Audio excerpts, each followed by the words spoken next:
हाय नमस्ते दोस्तों, किशन बाबा ऑफिशियल 9936 में सभी दर्शकों का मैं स्वागत करता हूं तहे दिल से। तो आप लोग ये भोजपुरी गाना जा रहा है तो आप लोग इसे कमेंट कीजिए और लाइक करिए। वीडियो अच्छा लगे तो चैनल को सब्सक्राइब करके शेयर कर। चलिए हम गाने की तरफ चलते हैं।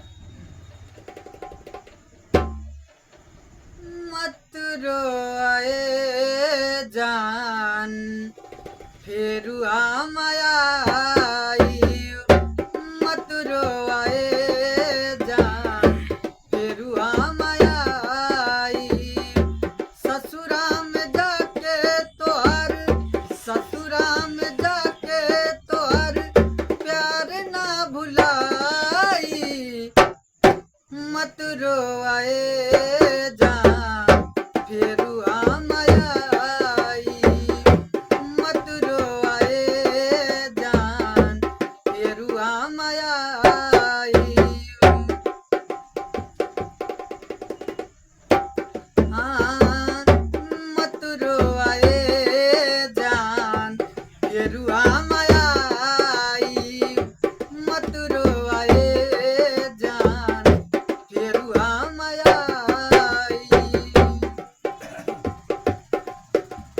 अरे दिल से याद का के देखिया बानी तोहरे पास हो।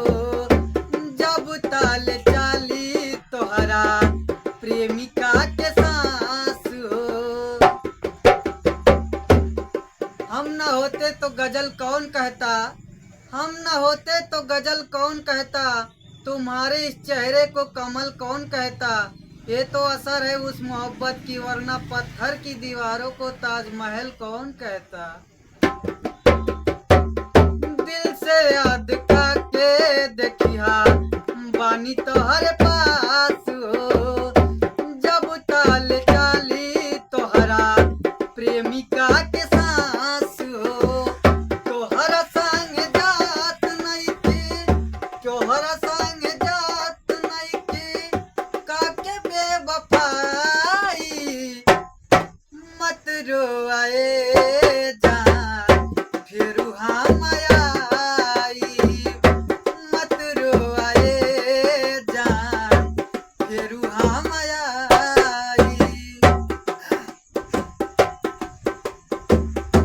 मत रोए जान फिर हम आई।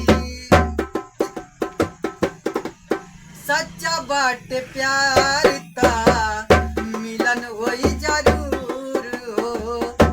बेवफा न समझा हमके बानी मजबूर हो। बिना बात के बात बढ़े ना, बिना इशारा के अखियां लड़े ना। बिना बात के बात बढ़े ना, बिना इशारा के अखियां लड़े ना।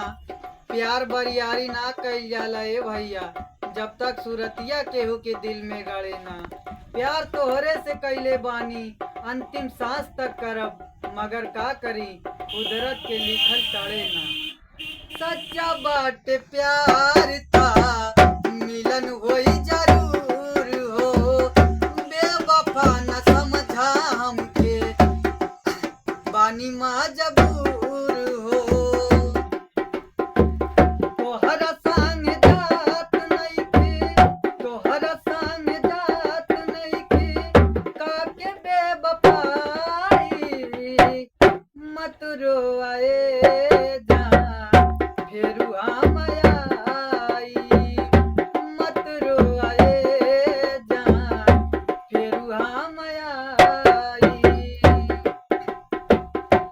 पहिले से तोहरे बानी आज तोहर बानी। अरुण बिहारी क्रिया खाके कहतानी।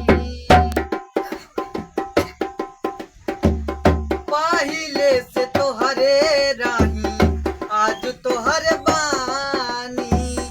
अरुण बिहारी क्रिया खाके कहतानी। अरुण बिहारी क्रिया खा के कहतानी। ना कोई मजबूरी थी ना कोई लाचारी थी, ना कोई मजबूरी थी ना कोई लाचारी थी। अरे बेवफाई तो उसकी पैदाइशी बीमारी थी, बेवफाई तो उसकी पैदाइशी बीमारी थी। तो हर संग जात नहीं